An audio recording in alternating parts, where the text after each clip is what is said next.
The church is a human organization.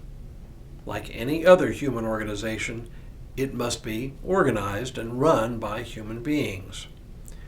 Yes, the church is called into being by God, but it still is a human organization. And if it's a human organization, it is by definition imperfect and subject to sin. But does that mean it is hopelessly imperfect? Paul has some thoughts on the subject. Hello, I'm Stuart Baskin, pastor of First Presbyterian Church of Tyler, Texas. And this is your daily devotional for Wednesday, May 29th, 2024. In the next little section of 1 Timothy, our writer sends some practical instructions to his younger colleague Timothy about church administration matters. This may not seem very important compared to other more deeply theological and ethical matters, but it turns out that for Paul, it is pretty important, even if it does get into the more mundane aspects of church life. The question is, what kind of leadership does the church need? What kinds of people are best suited for leadership in the church? This is important because as a human organization, the church is as apt to go astray as is any other organization. Paul begins the section with a phrase that we've already seen him use. The saying is sure, he says. Remember, he used it only a few verses before in somewhat different language regarding the reason Christ came into the flesh in the first place. This saying is sure and worthy of full acceptance, wrote Paul, that Christ Jesus came into the world to save sinners. Now he uses it to introduce a seemingly less important idea. He writes, "This saying is sure. Whoever aspires to the office of bishop desires a noble task." The very fact that he introduces the discussion with these words underlines the importance that he attaches to the offices of the church. What he does next is lay out the qualifications for bishops and deacons.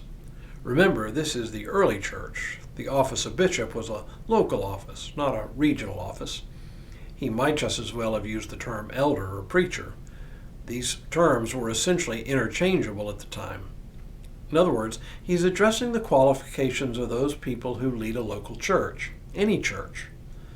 Of the qualifications for bishop, he writes, "Now a bishop must be above reproach, married only once, temperate, sensible, respectable, hospitable, an apt teacher, not a drunkard, not violent, but gentle, not quarrelsome, and not a lover of money. He must manage his own household well, keeping his children submissive and respectful in every way. For if someone does not know how to manage his own household, how can he take care of God's church? He must not be a recent convert, or he may be puffed up with conceit and fall into the condemnation of the devil. Moreover, he must be well thought of by outsiders, so that he may not fall into disgrace and the snare of the devil." Paul offers a similar set of qualifications for deacons. What is important, though, is not the specific qualifications themselves, but the theological underpinning for all this. Remember, Paul is writing a younger colleague with some accumulated wisdom about life in the church. He's coaching his colleague Timothy, if you will. He writes, "I hope to come to you soon, but I am writing these instructions to you so that, if I am delayed, you may know how one ought to behave in the household of God, which is the church of the living God, the pillar and bulwark of the truth.